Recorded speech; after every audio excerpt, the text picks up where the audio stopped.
বউয়ের সাথে কথা কাটাকাটি এবং রাগের মাথায় বউকে রাক্ষসী বলায় বরের 2 হাতের কবজি কেটে নিল স্ত্রী।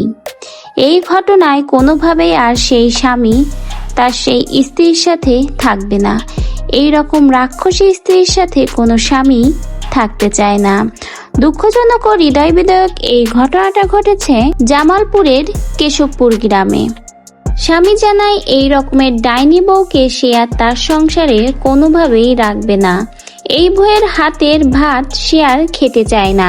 বউয়ের সাথে কোনোভাবেই আমার মায়ের যেন পড়ে না। মা একটা কথাও বউয়ের উপরে বলতে পারে না।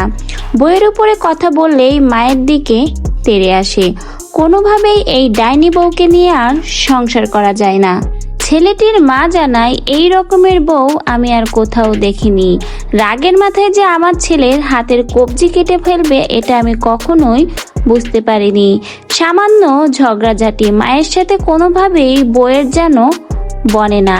ছেলে কখনোই তার মায়ের পক্ষ নিয়ে কথা বলতে পারে না। মায়ের পক্ষ নিয়ে কথা বলতে গেলেই সংসারে শুরু হয় অশান্তি।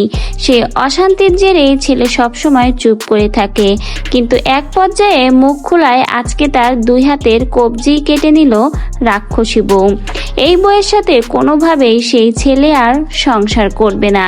এমনকি পরিবারের কেউ এই বউকে রাখতে চাচ্ছে না। গ্রামবাসী পর্যন্ত বউয়ের এমন কাণ্ডে হতবাক।